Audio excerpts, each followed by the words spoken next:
La visibilité est réduite sur les marchés financiers et beaucoup d'investisseurs se demandent si nous nous dirigeons vers une nouvelle crise. Eh bien, notre invité, lui, estime que la crise a déjà commencé. Marc Toiti, bonjour. Bonjour Vincent, bonjour à toutes et à tous. Alors, vous êtes le président du cabinet d'analyse économique ACDFI et vous avez décidé de nous déprimer. Ah non, pas du tout. Moi, vous me connaissez bien, je suis de nature optimiste. Mais je dirais que mon but, c'est quand même d'essayer de décrire la réalité et de mieux l'anticiper de façon le mieux possible, on va dire. Alors, en quoi la crise a-t-elle commencé, d'ores et déjà? Alors, déjà, à la base, moi, j'aime bien la théorie des cycles. Et j'ai, on va dire, distingué une sorte de cycle de 7 ans. Depuis en fait 42 ans maintenant, ça serait la 7e crise. Donc rapidement, 1973, premier choc pétrolier. 1980, deuxième choc pétrolier avec évidemment une récession mondiale qui va durer assez longtemps. 87, le crack d'octobre 87, on s'en souvient. 94, le crack obligataire, l'effet tequila au Mexique. 2001, la fin de la bulle Internet et le 11 septembre 2001, ça on n'y pouvait rien, mais bon. Et 2008, bien sûr, la faillite de Lehman Brothers, la crise, récession très grave. Et on arrive donc 7 ans plus tard, aujourd'hui, à 2015. Vous jouez les Nostradamus, là, Marc? Ah oui, on va dire, c'est blague à part, ce que je pense le plus important, c'est qu'il faut toujours, je dirais, un mobile entre guillemets, à ces crises, et ce mobile, c'est généralement une bulle. Et donc, le travail de l'économiste, justement, il est de détecter ces bulles. Donc, c'est quoi les bulles? C'est tout simplement quand la valeur financière d'un actif va trop loin par rapport à sa valeur réelle, à sa valeur économique. Voilà. C'est ça la définition de la bulle, mais finalement, je faisais des débats avec des économistes, je ne dirais pas qui, mais qui ne savaient pas ce que c'était une bulle, ils n'avaient pas cette définition. C'est ça, une bulle. Or, aujourd'hui, qu'est-ce qu'on voit? Et pour vous, on est en bulle? Ah oui, on voit des marchés boursiers qui flambent, alors qu'on a un ralentissement de la croissance mondiale, qui n'est pas grave, il n'y a pas de récession mondiale, mais ça ralentit quand même, donc ces marchés flambent. On sait pourquoi, parce qu'il y a effectivement beaucoup d'injections de liquidités au niveau mondial, les taux d'intérêt qui sont à zéro, ça pose un premier problème. Et surtout, aux États-Unis, on a beaucoup de rachats d'actions, également, des M&A, des fusions-acquisitions, pardon, qui vont croissant. Ça, à la rigueur, c'est moins grave que quand, effectivement, on va dans le vide, entre guillemets, au niveau de la valorisation boursière. Et deuxième point, d'ailleurs, c'est comme ça, c'est ce qui me permet de dire que la crise a déjà commencé, c'est sur les taux longs, les taux d'intérêt des obligations d'État. Et j'avais fait un papier il y a quelques mois maintenant, où j'avais dit qu'il était complètement anormal que nous ayons une faiblesse des taux longs avec des dettes publiques énormes. Ça fait même de longs mois que vous dites on va vers un accident obligataire. Oui, tout à fait, tout à fait. Alors, ce qu'il faut savoir, c'est que il faut reconnaître que pourquoi on l'a évité jusqu'à présent, parce qu'on a quelqu'un de formidable à la BCE qui est Mario Draghi, qui a fait un travail exceptionnel, donc qui maintenant a même fait une sorte de quantitative easing, et tous les mois il nous injecte 60 milliards je dirais, d'euros pour acheter justement ces bons du Trésor, ce qui fait mécaniquement baisser les taux. Donc il y a un effet un petit peu artificiel. Mais, sauf que dernièrement, ils ont eu tendance à remonter, même assez brutalement. Voilà, oui, mais c'est ça qui est important. C'est-à-dire que, encore une fois, on doit regarder la réalité économique. Est-ce que c'est normal? On avait même, il y a quelques mois, des taux longs, des taux 10 ans, des taux 10 ans quasiment négatifs en Allemagne et des taux 6 ans négatifs en France. Incroyable. On a une dette publique de quasiment 100% du PIB et non seulement, je dirais, on ne voit rien, mais en plus il faut s'endetter, entre guillemets, il faut donner de l'argent pour pouvoir prêter. C'est quand même incroyable, à l'État français. Bon, donc là, on marche sur la tête. Comprenez? Donc s'il y a toujours de bonnes explications, notamment financières, on l'a vu à l'instant. Notamment avec cet effet d'éviction produit par la BCE avec ses achats d'obligations. Exactement. Eh bien, il faut revenir sur la réalité. Donc qu'est-ce qui se passe aujourd'hui? On l'a vu, les taux longs en un mois à peu près ont pris 100 points de base, 1 point, c'est quand même beaucoup. Dans certains pays du Sud, ça a pris 1,5 points.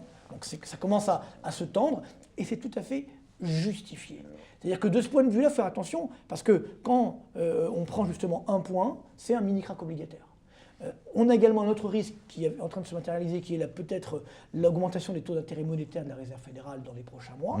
Et ça, évidemment, ça va se traduire par une hausse des taux longs également, y compris chez nous. Mais alors, quand vous dites cette hausse des taux qu'on a observée, en fait, cette remontée des taux sur les marchés obligataires est justifiée, est-ce qu'elle ne l'est pas aussi pour de bonnes raisons, des raisons plutôt heureuses du point de vue économique? On a une croissance qui se redresse, alors petitement, mais qui se redresse tout de même en Europe. On parlait d'un risque de déflation. Les derniers chiffres d'inflation nous montrent que bien, on a... On est autour des zéros, mais c'est vrai qu'on n'est plus en déflation. Vrai, on était à 0,3. Voilà, donc on n'est plus en négatif. Donc est-ce que finalement, le marché obligataire ne prend pas acte du fait que les choses vont mieux et que donc, le risque diminuant, alors, vous avez raison, il faut que les taux remontent logiquement. C'est-à-dire que les taux longs, en fait, ce sont les taux courts plus des primes de risque. d'anticipation, si vous voulez, de l'avenir des taux. Donc effectivement, il y a la croissance, il y a l'inflation.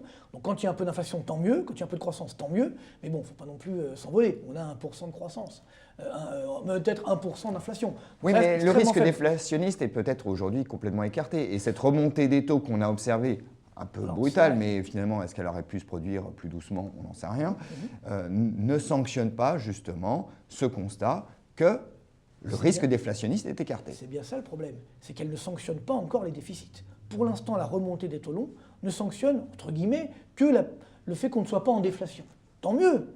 Mais le problème, c'est que la grosse prime de risque qui pèse sur les taux longs, c'est la dette publique, c'est le déficit public.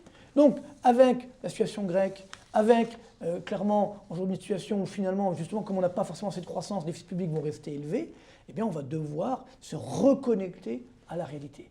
Et donc ça c'est pour le premier crack, entre guillemets, le crack obligataire. Donc moi je pense que les taux longs vont monter, les taux de 10 ans vont monter peut-être à 3,50 d'ici début 2016 en France. Ben là, c'est un vrai crack obligataire, comme nous le promettez. Exactement, tout à fait. Et que de notre côté, si vous voulez, on aura, et ça c'est ma grande crainte, à la rentrée également, un dégonflement de la bulle boursière. C'est-à-dire que là aussi, on a été un petit peu trop loin. Et le gros problème, c'est quoi? C'est qu'on a obéré tous les risques. L'Ukraine, la Russie, non, tout va bien. C'est quand même très grave ce qui se passe à nos frontières. Ce qui se passe au Moyen-Orient, on va dire, ça n'existe pas. Il y a quelques années, les phénomènes pareils nous auraient fait peur. Ça n'existe pas. Et ainsi de suite. Donc, la Grèce, ça n'existe pas, tout va très bien, et ainsi de suite. Donc, c'est ça qui est dangereux, c'est qu'on est aveuglé. Et pour tout vous dire, ce qui, moi, m'a conforté dans mon scénario, c'est il y a quelques semaines maintenant, ou un mois et demi, quand Mario Draghi, que j'aime beaucoup, comme vous le savez, on lui a posé la question, est-ce que vous pensez qu'il y a une bulle obligataire? Il a répondu, pas du tout. Donc là, je me suis dit, c'est qu'on y est. C'est-à-dire que si on prend l'exemple de la bulle Internet, on avait posé la même question à Alan Greenspan à l'époque, il n'avait pas osé dire qu'il y avait une bulle, mais il avait dit, il y a une exubérance irrationnelle. Parce que vous vous souvenez de cette phrase, pour calmer le jeu, mais pour dire quand même qu'il s'inquiétait. Là, quand le président de la BCE, qui sait tout ce qui se passe, vous dit, ah ben non, tout va très bien, alors c'est flagrant, si vous voulez, qu'il y a des difficultés, je me dis, c'est qu'il a vraiment peur des conséquences que ça peut avoir. Quand on a un aveuglement aussi généralisé, c'est à partir de là qu'il faut prendre le contre-pied. Donc c'est juste mon alerte aujourd'hui. Et ma crainte, elle est où? C'est que, évidemment, je ne le souhaite pas, hein, mais encore une fois, c'est mon rôle de le dire. Si demain, nous avons une crise en septembre, octobre prochain, eh bien, ça sera pire qu'en 2008. Parce qu'en 2008, on avait des moyens de relancer la machine. On a pu baisser les taux qui étaient élevés.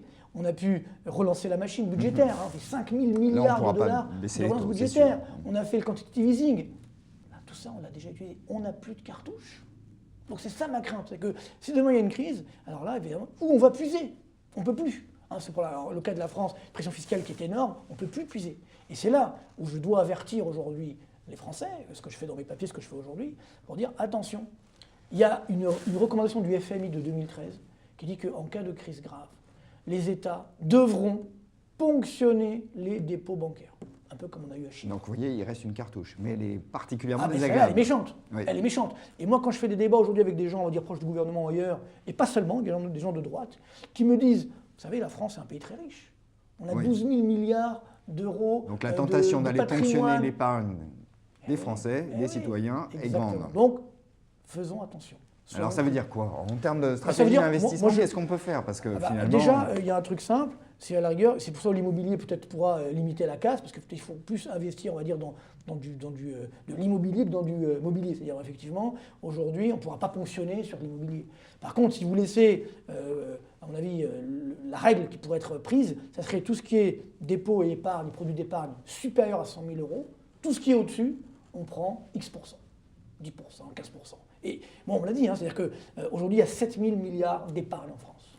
D'épargne plus ou moins liquide, on va dire. Donc, vous prenez 10%, ça vous fait 700 milliards. Et voilà, et vous êtes refait, entre guillemets. Sauf que si vous faites ça, évidemment, c'est un fusil à un coup. Après, je ne vous dis pas le dérapage. Donc moi, le conseil que je donne aujourd'hui, c'est de se dire, ceux qui ont évidemment plus de 100 000 euros, ne laissez pas plus de 100 000 euros sur vos comptes d'épargne aujourd'hui en France.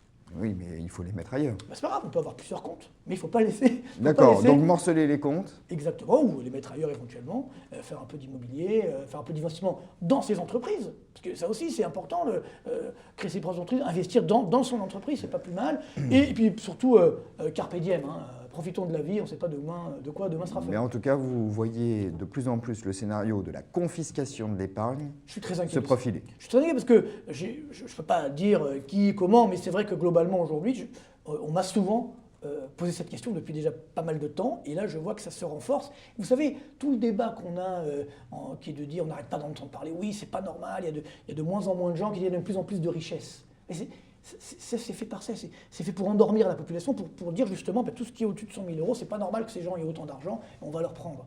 Et c'est ça le problème, c'est qu'aujourd'hui, il n'y a pas beaucoup de Français qui ont plus de 100 000 euros bloqués sur un compte. Donc finalement, même d'un point de vue politique, pour la gauche, ça pourrait être voilà, on donne un gage à la gauche, entre guillemets, la gauche de la gauche, on dit voilà, vous voyez, les riches, on les aime pas. Donc là, il faut faire très attention. Faire très attention parce que ça peut évidemment nuire à la crédibilité de la France qui n'est déjà pas très élevée. Et tous les efforts que fait aujourd'hui Valls, parce qu'il faut quand même le reconnaître, il fait quand même des efforts, même si ça ne va pas, c'est pas la thérapie de choc que je demande, mais tout de même, il fait quelques petits efforts. Tout ça, ça sera balayé de revers de main. Bon, eh bien, on va tout de même... Bon, j'espère qu'on n'en arrivera pas là. Hein, on va mais tout je de même pense essayer de passer un bon été. Non, je préfère tirer ce sonnette d'alarme pour dire n'allons pas jusque-là, plutôt que de devoir essuyer les plâtres. Marc, merci. Merci à vous.